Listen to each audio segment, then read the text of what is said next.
Hey everyone, welcome to my video. So my name is Ian and today we're going to do some real world digital forensic case. So this case is about the 2009 M57 patents.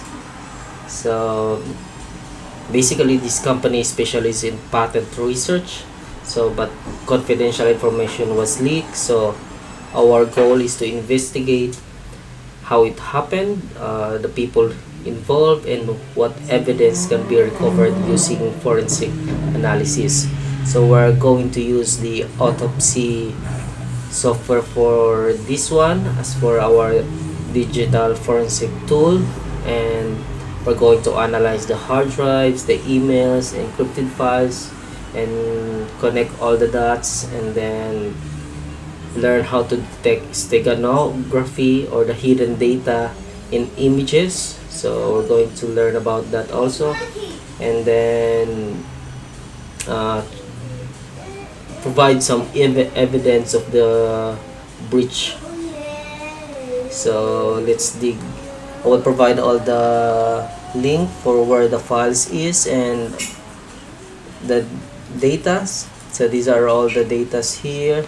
So before starting, you have to read all the information in what the case is all about. So if we look at this one,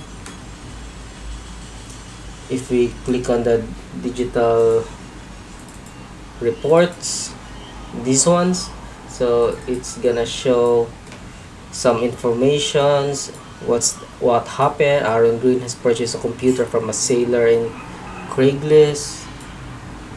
And then when Aaron started this computer, she found that previous owner had not erased the hard disk computer drive. She claimed to have found clearly exploited movies and pictures on the computer and all the data regarding. So basically we have to read all the relevant files and documents, and then try to connect all the dots and see what evidence we can come up with and prove that a certain person has done the confidential leaking. So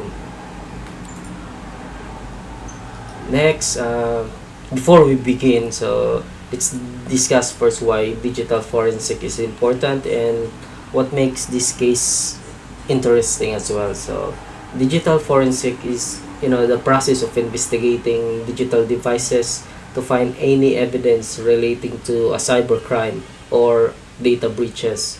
So basically what happened in this M57.biz, so the company experienced data theft, so where confidential information or research was leaked externally. So we will uncover who did it, how, and where the stolen data is stored. So to do this, we'll use forensic tools to analyze the emails, USB drives, and the encrypted files. So in this case, we're going to use the Autopsy digital forensic tools. So I'm using the Autopsy 4.21.0. So it's a free version. You can download it online. Let me see if I can show it to you.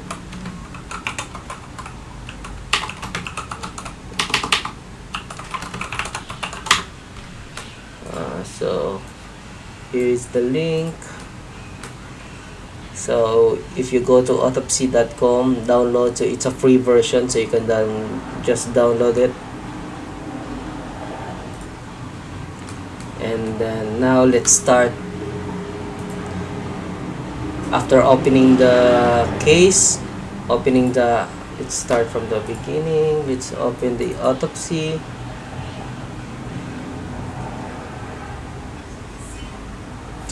And then it will prompt something. You will just choose new case. So this is the M57 case. So let's just put the case name. So basically what's the case is all about. So let's just next, base directory, which means where you store the data, where you want all the related folders or files to be stored. So with this one, I already have selected my folder, so we just go next. So Autopsy, use that one. The next numbers, let's just put in 1, and then all other informations, and then finish. To select our host, so we just use generate name, host name based on data source. You can specify whatever you want and use existing host if you want. So with this one, we specify new host name, we just put M57 case investigation, and then click on next. So for me, we just use this image, and then that one. So our time,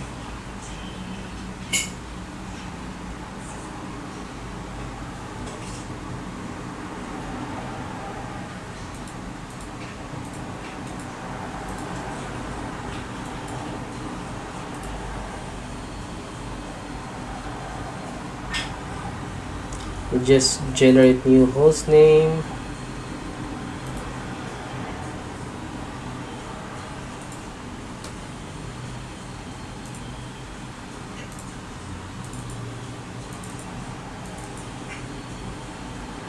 and then let's find the files. For me, I've already downloaded the files, so if you will have to download it and then do it one by one. So for this one, we're going to add sources one by one, and then click on the files, relating files,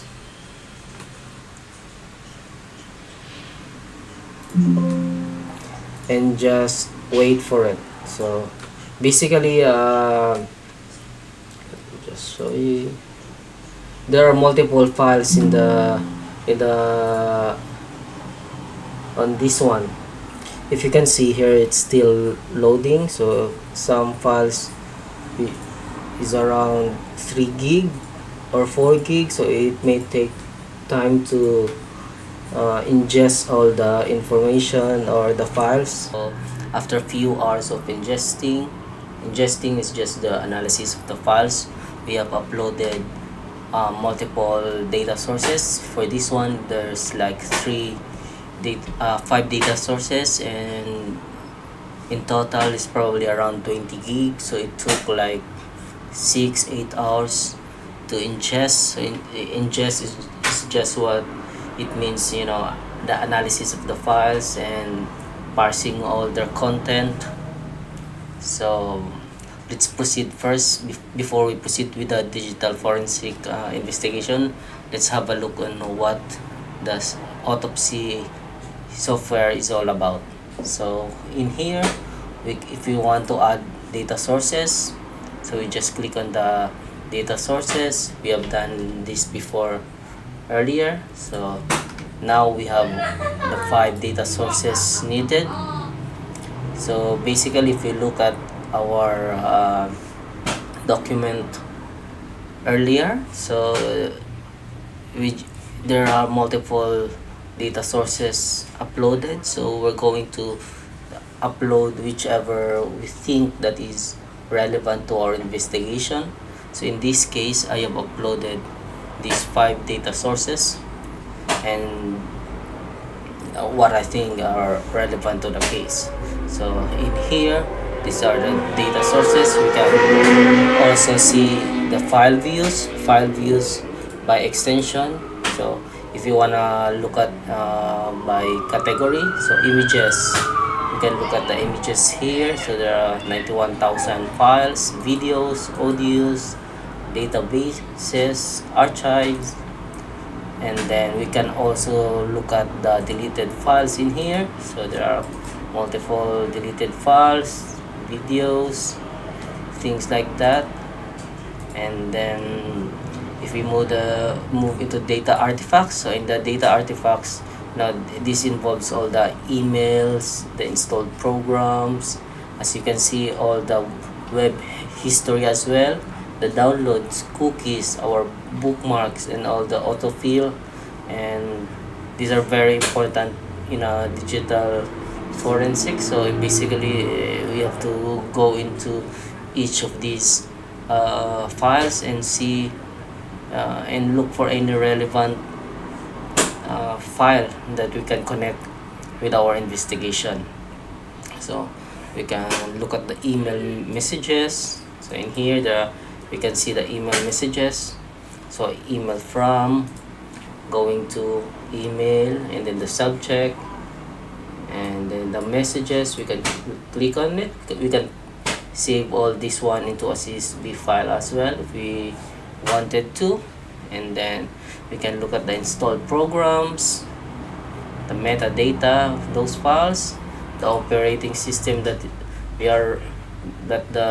the hosts are running, and then the recent documents were opened, and then what else. So basically all the artifacts, the web data.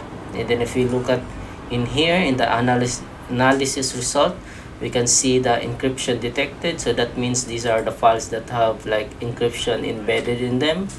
So these are also encrypted suspected. So this can also mean that these files are encrypted as well. So we also have these things like keyword hits. So if you want to search a single word or keyword, we can do this here. And then user content, the web categories, and then the tags. This one is also important in our investigation. If we want to do investigation, this will help us tag emails or the images that we believe that it is important and relevant to our investigation. So I have already booked tag an example.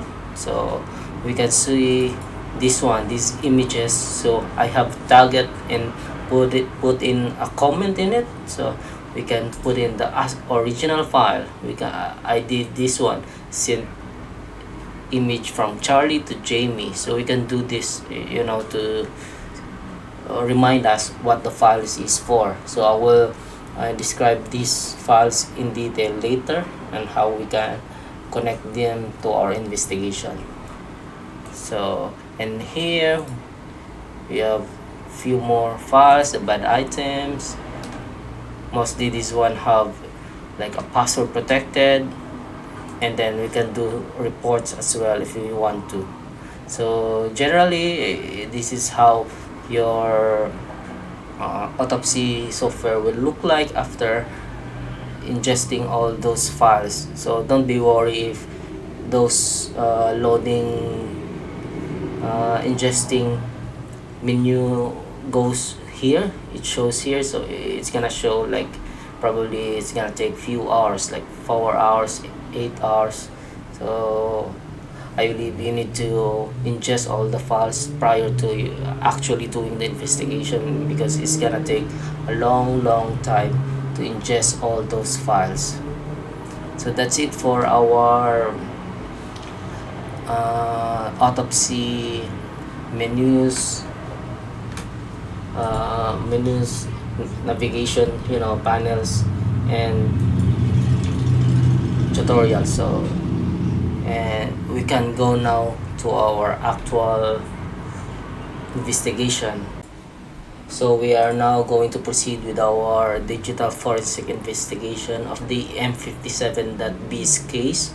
I am going to put in the link below in the video as well, so you can look at the files and the relevant files like the PDFs and the report regarding involving this case. You can download the files in there, so you can try this on your own as well. So check the link below. So anyway, let's proceed, and I will give you a little bit of introduction with this case. So the case involves is the M57.biz company, which is involved in the patent information research for its clients. The digital forensic investigation in this video focuses on the stealing of the confidential research as well as sharing to external personalities. So basically, this investigation outlined the personalities involved in this crime, both internal and the external, how it was accessed and how it was shared, the specific data that was stolen, the how it was stored, how it was shared, what are different types of hiding all these datas, and prove if there is any evidence, if it's enough evidence that could be used in actually filing a criminal case to the persons involved. So let's proceed with our investigation now.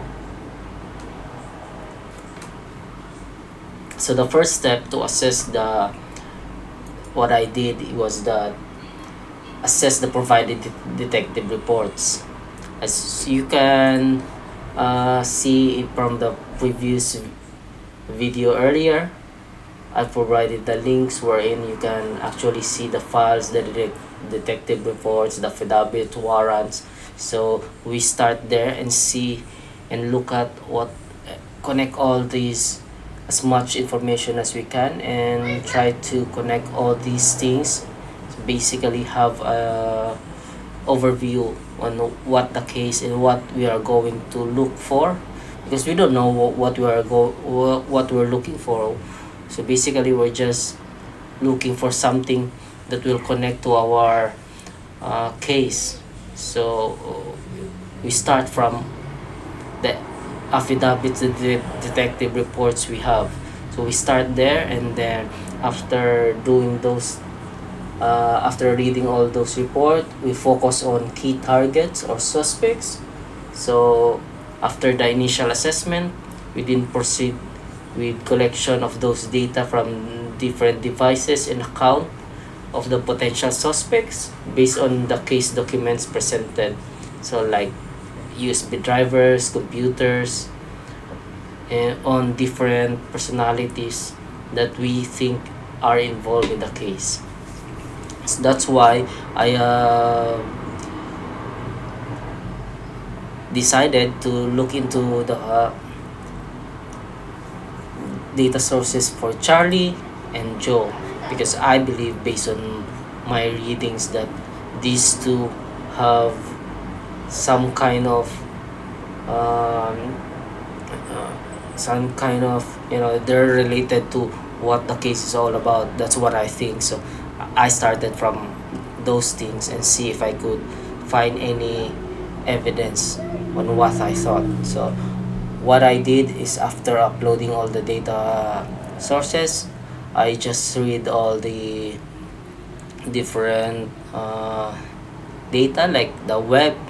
I look at the web cookies, if I see I can connect anything, the web bookmarks, see if we can look at what are the files that they've been looking to. And then I proceeded with the email. I believe that the email is a very strong indication if there are any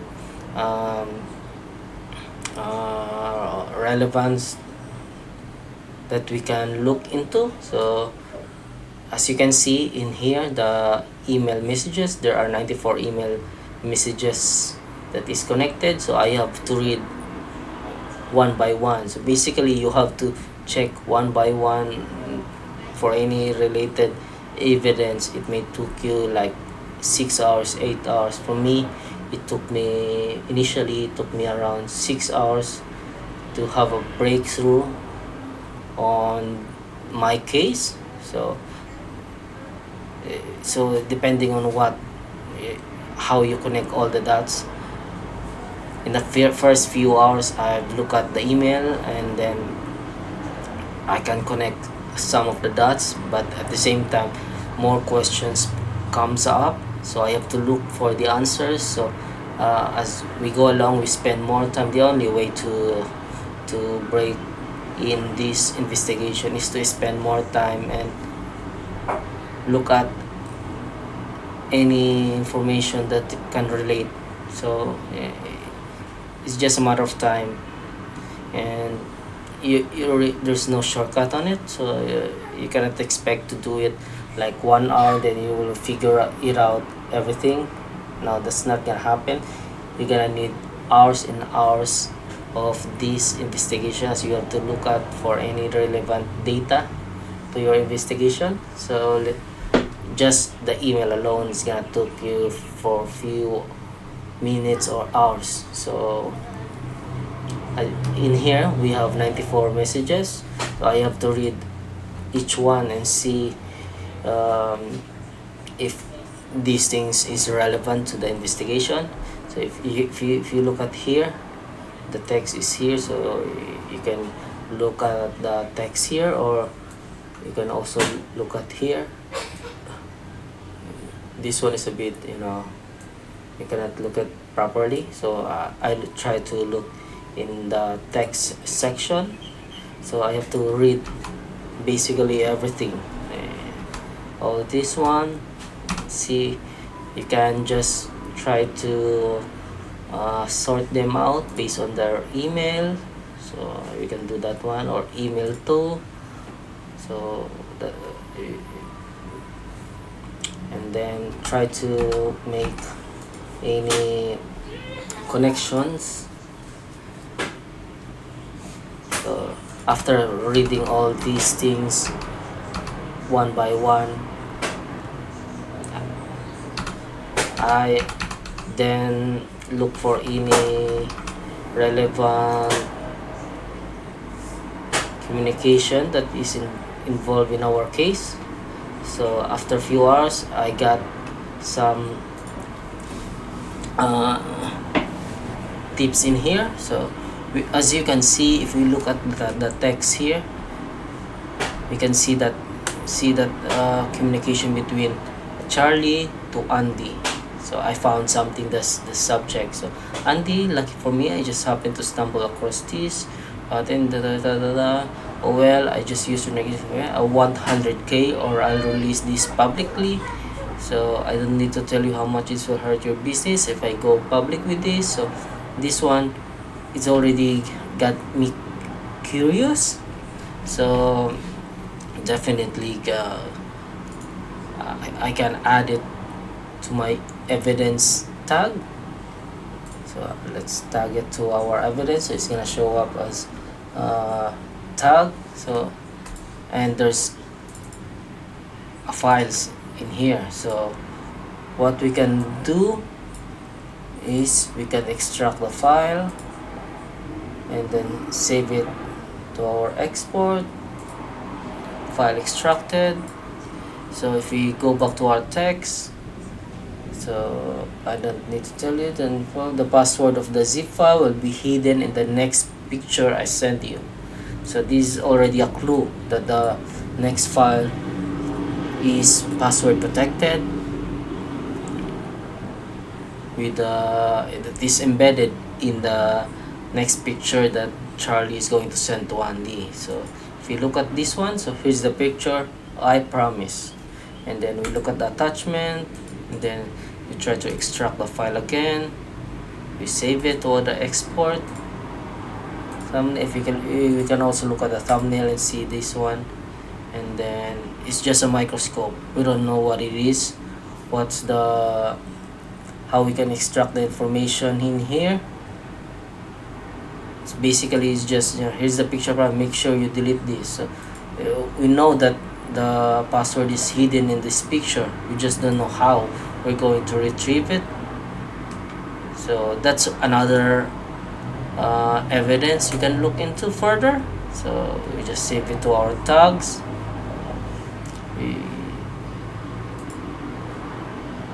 And then we go back to the default, and then if we look further, so we can see more of the different email, so Joe to Charlie. So if we actually look into this one, the email from to email to, this combines all the data sources. So this will show the Charlie data sources as well as Joe favorites. If we look at here, we can see the Charlie. These are all Charlie and Joe. So here it's gonna show up. So it depends on, you know, the data sources you're into. So if we look more, I will go directly to the files that I believe is connected to the case. Here, if we look at into Charlie and Jamie's communication, we can see further evidence here. So I have something that you'll definitely be interested. It concerns your competitor. I'm doing a prior art search for them. Want to know what I've found? You know my price. I send you the goods after I see half in my account. Make sure you delete this email. So, you know, this is another interesting conversation between Charlie and Jamie. So we already know there's another person involved aside from Charlie and Andy. We know that Charlie and Jamie is also involved with something. So basically, we can get more detail on this investigation if we read more through their emails. I have something will definitely be interesting. Then see more. Nothing. And then here. So nice working with you. Here's the file. So instruction for opening the file to follow when I see another deposit in my account. So let's look at the attachment. So this one, we're going to extract the file, we're going to save it. So we can also again look at the thumbnail and see that it's a an image in the space. We don't know what it is, but it says here's the file instruction for opening to follow when I see another deposit. So if we look into more, get the deposit, the password to get the info is Nitro. So this is another clue. So use the stake program we talk about. So and don't forget to delete this email. So we know the password is Nitro. Use the stake. We don't know what stake program it is, so we're gonna dig deeper on what they're talking about, you know. So for now, in summary, we know Charlie, which works in M57B's company, is involved with sharing, you know, confidential information to both Jamie and Andy. So the next part is how are we going to provide proof of this involvement and the evidences and the way how it was shared and hidden. So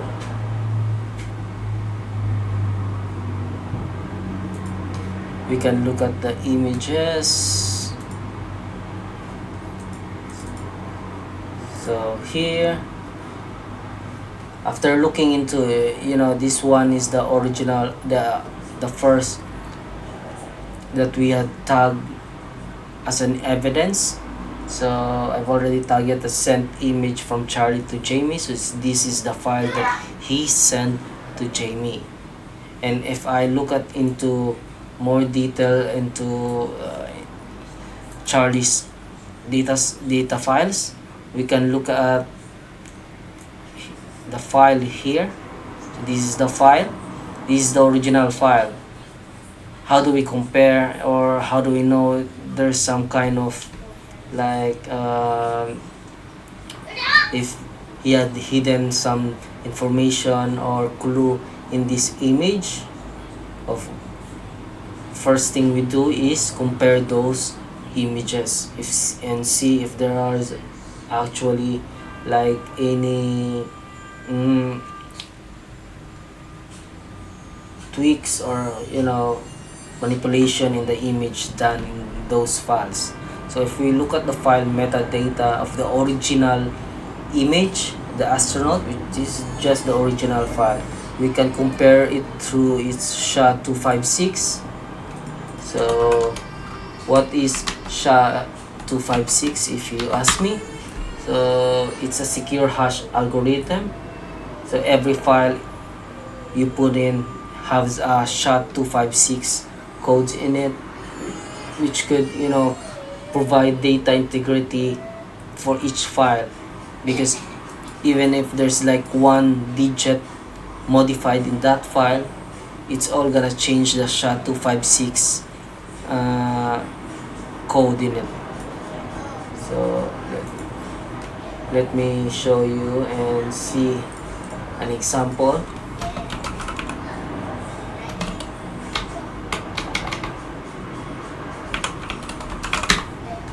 I want to show you how this SHA can help you. So if we look at here, if you put in like A, so it's gonna change the SHA-256 data. So if you put in like dot on it, so it's gonna change. So every modified data has a different hash code in it. So we know that this file is already been manipulated compared to the one image that Charlie sent to Jamie. If we compare the file metadata, if you look at the file metadata, it's completely different. It starts with F57 and ends with 32 here. The original file metadata is 19E, then the 0A. So that just means that the file has been manipulated. That is the first clue that we have. And then let's proceed with our investigation. Let's close this one.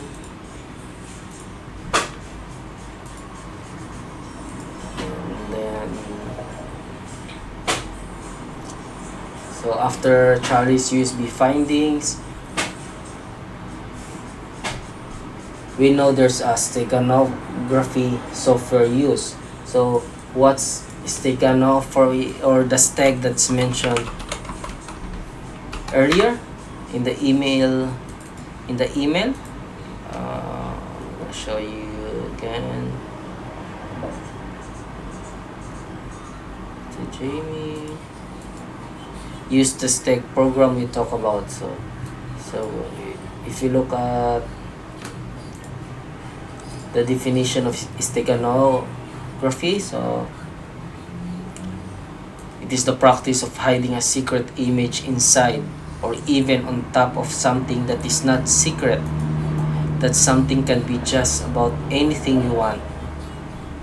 So these days, many examples of steganography involve embedding a secret piece of text inside of a picture, or hiding a secret image or message inside of a Word or Excel or an image or anything. So we already know that we have to use the steg program to figure out what's inside this picture that Charlie sent to Jamie, which is the astronaut one. Let's focus on that one first. So we go to Charlie's work USB and then look at here and then what's inside it,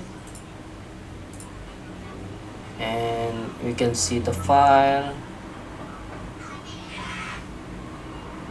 And if you look at the files in here, the only thing that comes to my mind is that this one is the only program, that exe, that means it's an application program that we can run. So that's the only thing that I can think of that is relevant to the investigation. So what I did is just extract the file and then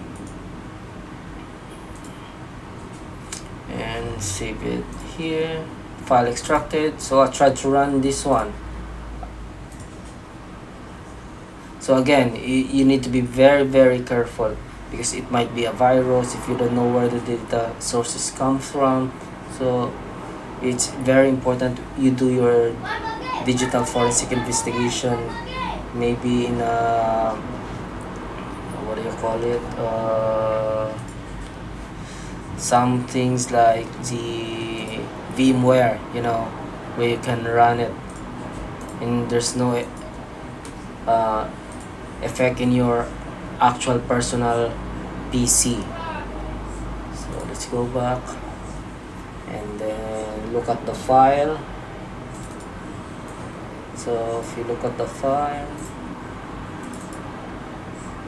so here's the case, the export is here, the file with, so we can try this.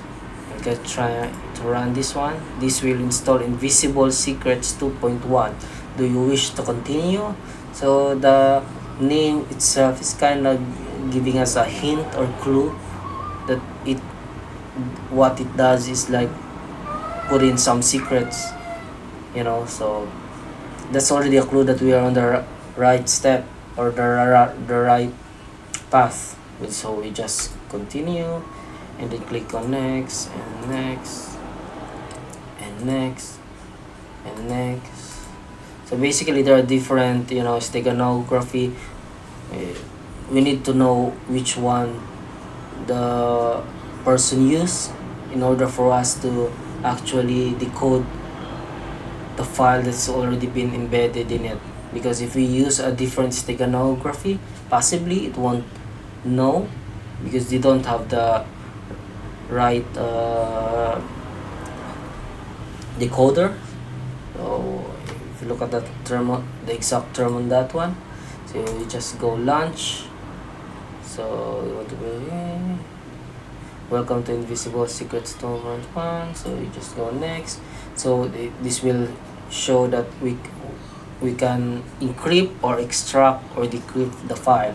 So we already have the file.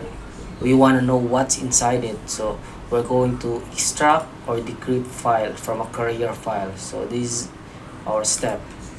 And then specify the name carrier. We're just going to upload the image that is relevant to our investigation, that we believe that has hidden informations. So let's look at this. And then this one in the export section.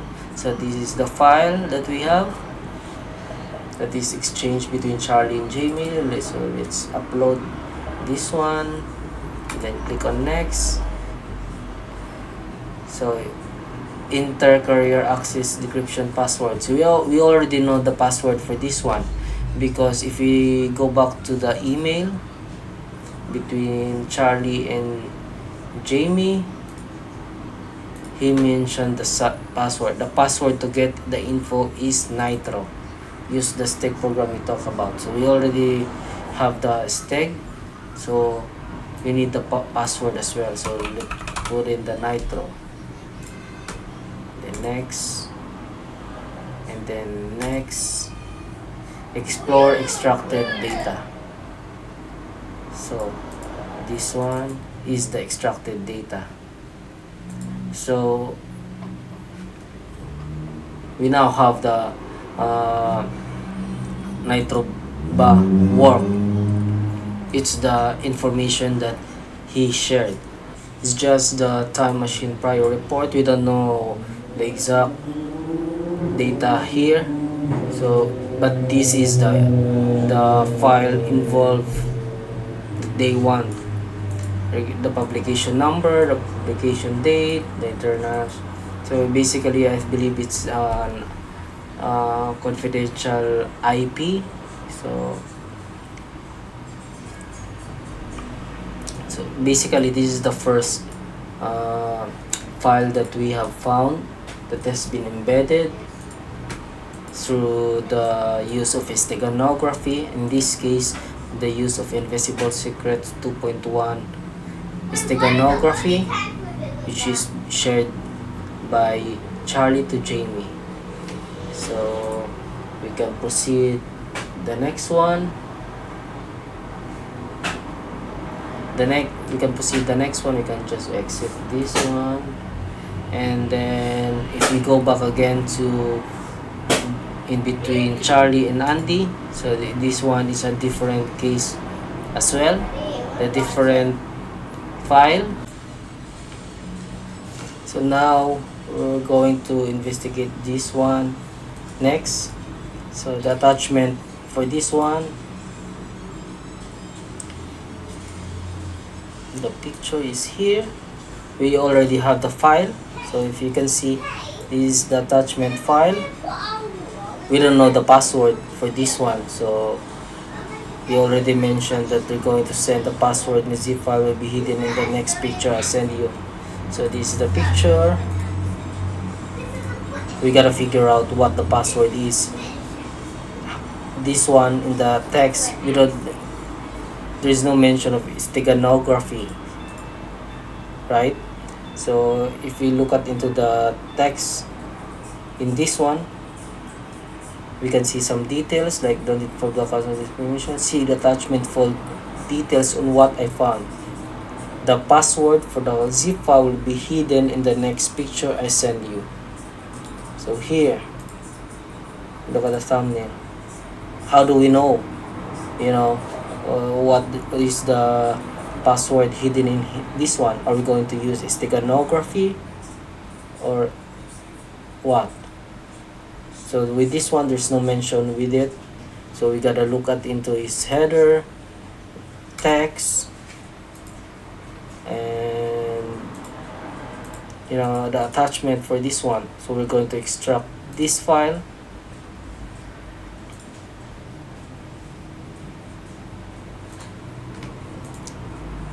and then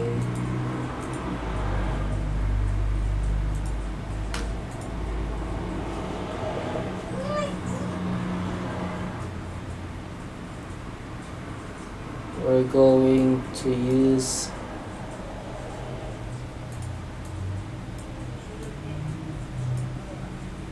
this one. Let's try to look at so we already added this one in the tag, in the evidence.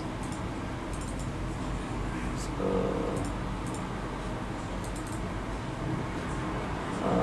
where is it?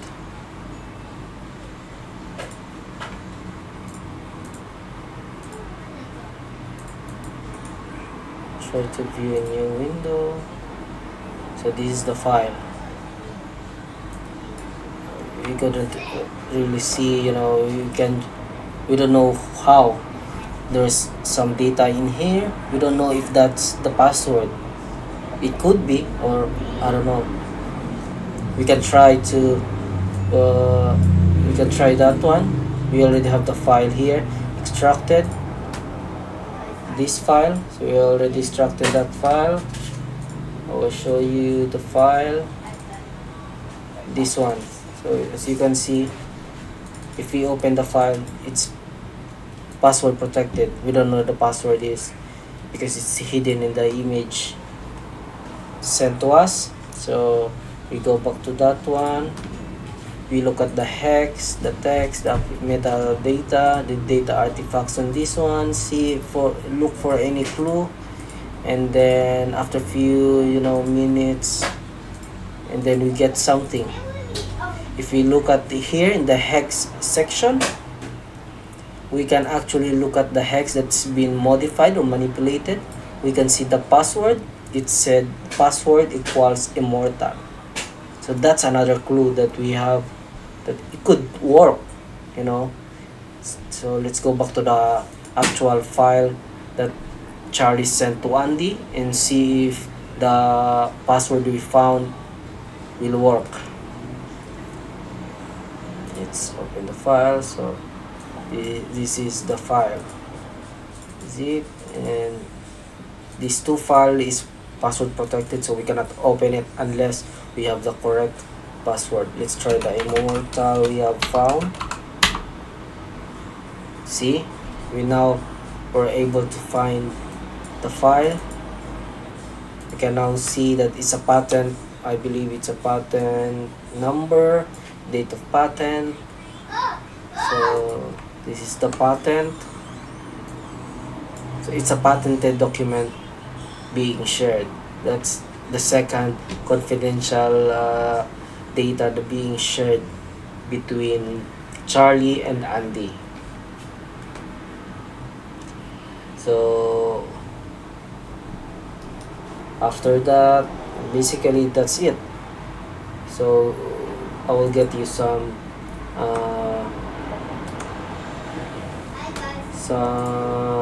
summary on our investigation. Let's close this one. So specific questions in the M57B's case.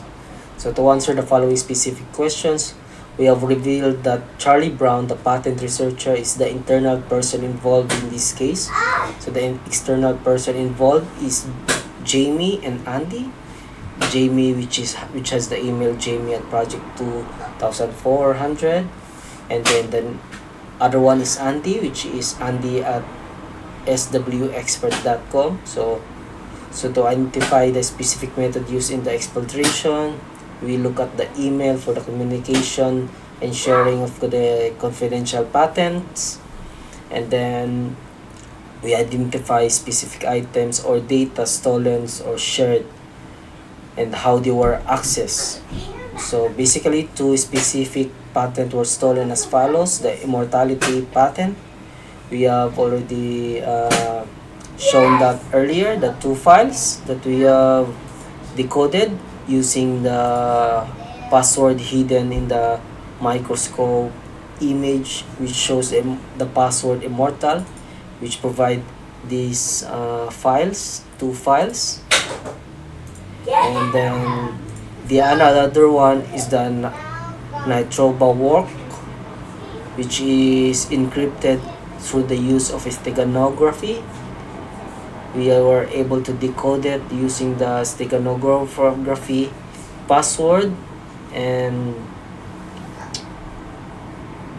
yeah, so I've shown you the file for that one earlier. So this one, the nitroba work, so it's another confidential file shared. And finally, provide digital footprints that links the activities involved in this specific case. So the following are evidences that link Charlie to the sharing of confidential patents. The email evidence found in Charlie's work email account, and then also the Charlie's work USB that shows the same shared files as well as patents. So yeah, that's basically it. That's the shortcut way of the summary of my case investigation with M57 case. So in general, this case took me around probably few hours, maybe an hour or 2 hours every day in the next few weeks during my term. So it took me probably my total hours in this investigation took me around like 20 hours probably to do the investigation, not involving the ingesting of the files, of course, just the investigation. It's gonna take a lot of your time. So if you have some kind of digital forensic assessment, it's good if you can ingest it first and then try to have a look like maybe a few hours a day, and then you'll be able to get a better picture of the investigation and some data that you can just show, while just looking for something might connect you to something else. So that's what I did. It took me hours and hours just to find these evidences and connections between them. It's not gonna be easy, so you just have to be patient, and when you feel like there's nothing, if you feel like you have nothing more to nothing more to, ingest through the data that you have take a rest and then open it again the next day with a fresh mind, and you might be able to connect all the uh, relevant information and clues in it. So basically that's it. I will also provide you my complete file on this case, because I had documentation on this one as well that I have already submitted. So I will be uploading it and putting the link down in the video so you can look at how my documentation went through. So I had a very high score with this one, so even with the time consuming investigation, I was very happy with my score with this one. So the documentation part is the most important part of the investigation, because this is where you're going to show how you can relate all the evidences and prove that certain person is involved in this case. You have to make your documentation feels like a storytelling, like a different person involved, nothing like very technical, so the regular person can actually understand what they're reading.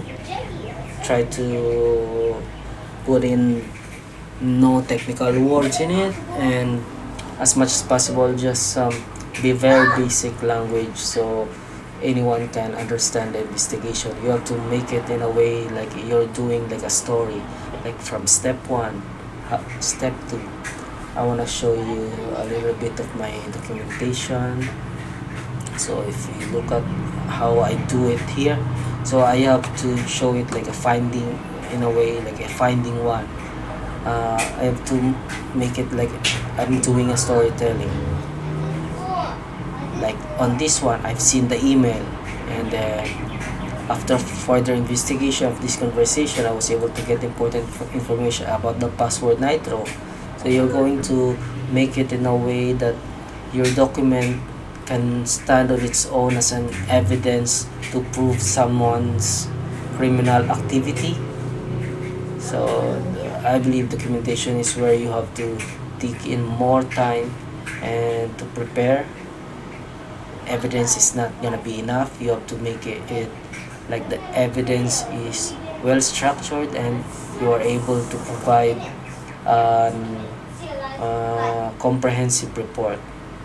So that's it. I will be uploading this one, and then hopefully you can get some learnings on this video.